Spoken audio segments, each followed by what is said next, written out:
All right, friends, welcome to Topic C of Module 4. Topic C is lessons 7 and 8. Yes, a lot of these topics are just 1 or 2 lessons. I don't know why. Don't ask me. It just is. All right, so Topic C is going to take us into replacing letters and numbers. All right, so we have 2 objectives for Topic C, one of them being a priority standard. So our priority standard is the one we saw for topic B, I think, pretty sure. 6.ee.2c, I can evaluate expressions giving the value of a variable, hashtag formulas, hashtag order of ops. And then we're also going to see 6ee4, I can identify and make equivalent expressions using properties of operations, hashtag distribute x, hashtag g plus g plus g is the same as 3g. Hello everyone, right, so this is Mr. Buffington, and today we're talking about letters in math. Why are there letters in math? Hello everyone, this is Mr. Buffington, and today we're talking about letters in math. Why are there letters in math? Why are you messing with those perfectly good numbers to throw in letters? And that is the big question for today. Why, and why? I'm going to give you 3 reasons about why numbers or letters are used in math, and hopefully it'll help you to understand how they're used and maybe understand a little bit about why they are important and why mathematicians use them and why, I don't know, just why. First off, I want you to remember back to when you were young. When you were young, you would see a math expression written in this way, 4 plus 2 equals blank. Or you might have seen it like this, 4 plus 2 equals and a square, right? A box that you would write your answer in. Then as you progressed throughout your math, you would get something like this, 8 plus blank is equal to 10, or 8 plus square is equal to 10. These sentences are the basis for what we're going to talk about. Essentially what we do with these letters is we're sticking a letter in here. So one reason why they use letters instead of blanks or numbers is just as a place filler. So when you see, especially first initial expressions and equations written with these letters, you can view them largely as a place filler, a blank. I know when some of my students were first learning algebra and pre-algebra and they started seeing those letters, it threw them off. And putting a blank there was a helpful tool to get them to the point of being more comfortable with letters. So again, when you were young, it was a blank or a box. Now that you're older, it is a letter. And I'm going to show you these 2 equations written with a letter. There's what it might look like now that you're older. 4 plus 2 equals x, or 8 plus x equals 10. It's the same thing you've seen before when you're just asking to solve for it. It means exactly the same thing. We could actually fill it in with anything. It doesn't even need to be a letter. It could be a sun, or a happy face, or a heart. It doesn't matter, but over time, mathematicians have used letters to represent numbers. So try and not get hung up too much on what does the letter mean, or does it spell a word, or I've been sounding out letters since I was in kindergarten. Why are they in number sentences now? It's just a place filler. So that's the first thing. There are a couple more reasons why we do use specific letters, and I'll get into those in a second. But first off, the very basic reason is that it's a place filler and it means the same as a blank. All right, when you're first solving things, just think of it as a blank, and it's just a place filler. And they use letters like X or A or B or whatever. Next, why? Let's talk about video games. This is Jim. Jim has statistics, strength, intelligence, and endurance, right? We're building up a character inside of a video game. Now what I'm going to do is I'm going to have Jim run 1 mile through some obstacles. Go, Jim! I'm Jim! I'm awesome! Yay, good job, Jim! So Jim's statistics, remember, had strength, intelligence, and endurance. When we're playing a video game, what you want to do now that he's succeeded in his obstacle course is that we want to add 1 to Jim's strength, right? That makes sense. So his stats will now be this. 1 plus 1 equals 2. And I want you to think for a second about what happened just there. What did we do to Jim's statistics? In our game, we're just going to see, we just will see Jim's stat improve. But again, I want you to think about that. Did we add 1 plus 1? Is that how Jim's stats improve? Adding 1 plus 1? Because I'm going to put it to you that we didn't just add 1 plus 1. We added strength plus 1.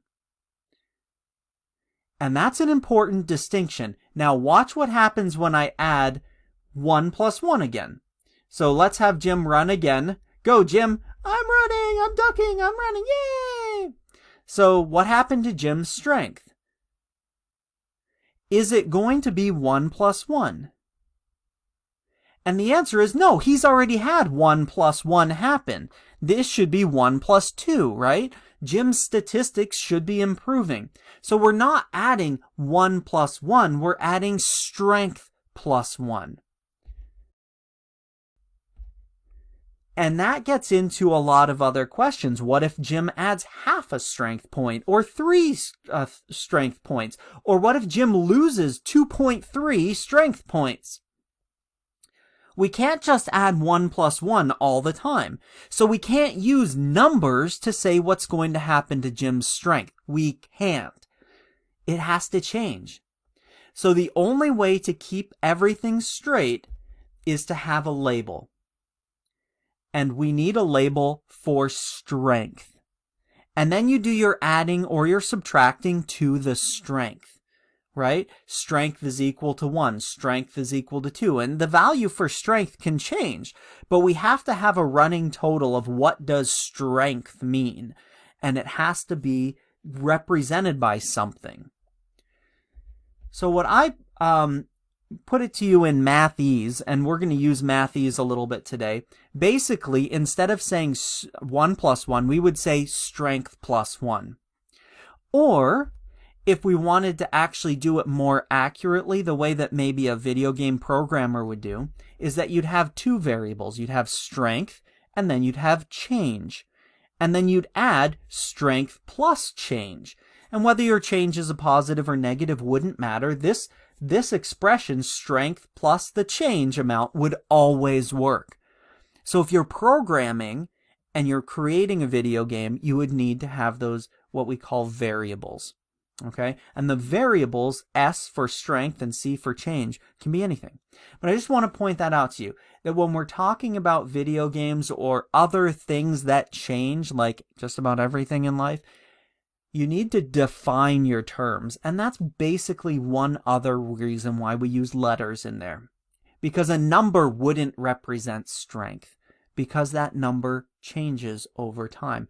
But S could represent strength, and S could change in value over time. I hope that one made sense. I thought maybe the video game thing would be helpful. Again, that was just a narrow example of one time where we would use it, but you can see the applications would be, pretty huge. And the third why that I'm going to put to you when we're first starting to learn is groups. We're going to say a class has 6 students because I don't like to draw more than 6. 1, 2, 3, 4, 5, 6. We have 6 students. 4 are girls and 2 are boys. Bing! There we go. We have a classroom with 4 boys and 2 girls. Now, another girl joins the class, so we say, how many girls are there now? If we have variables, they would look like this. Boy plus boy plus boy plus boy plus girl plus girl plus girl. Right? That's our class. And adding that third girl is just adding plus G to our entire list. in your mind, you might have added 1 to the number of girls. You said, well, girls was 2, and so now we have 3 because I added 1. But what you didn't do is you didn't probably recount all of the boys when you added on 1 girl, because we have them grouped. Again, boys are B and girls are G.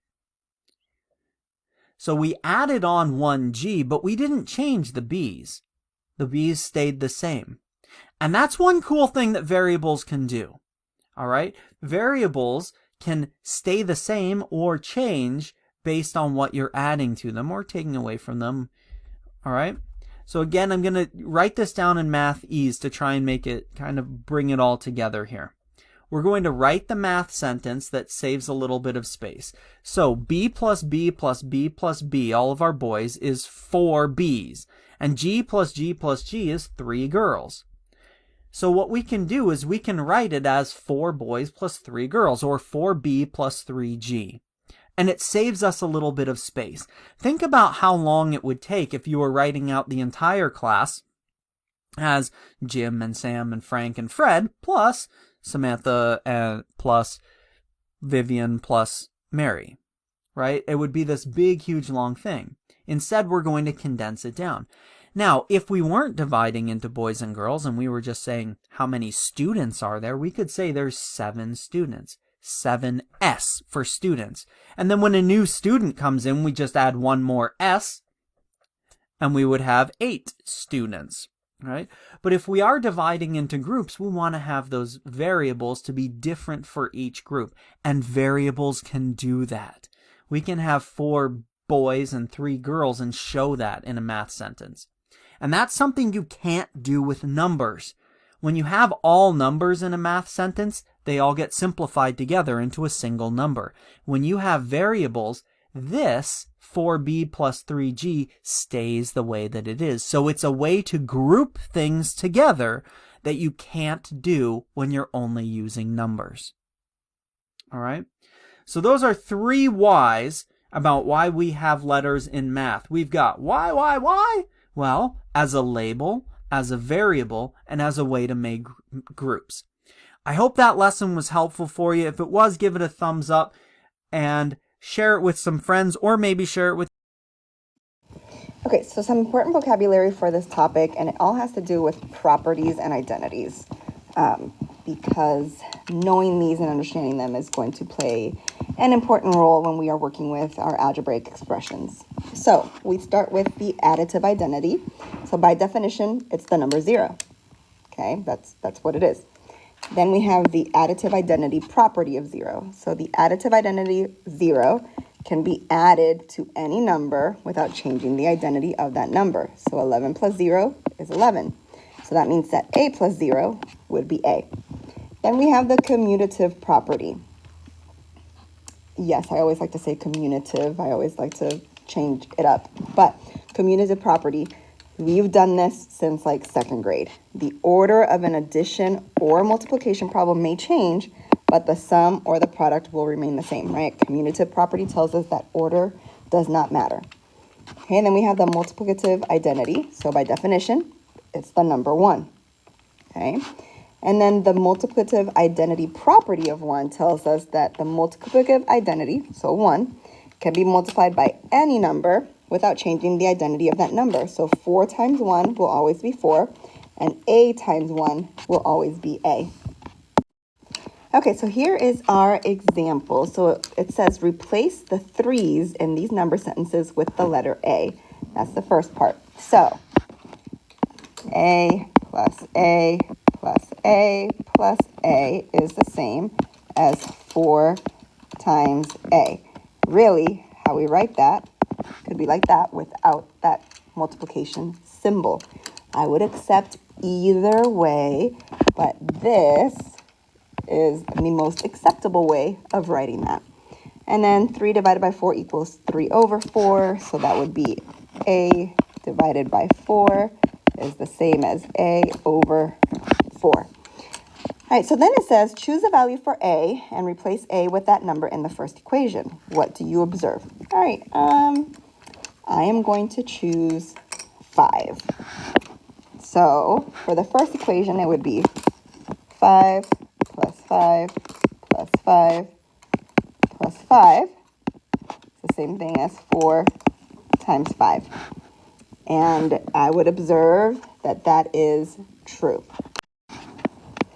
So I'm going to write it out. If A equals 5, then the number sentence is true.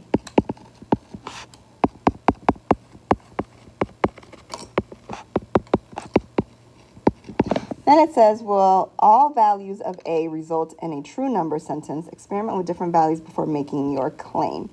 So let's say I pick 0. 0 plus 0 plus 0 plus 0 is the same as 4 times 0. So that is 4 equals 0, and I would have to say that that is true.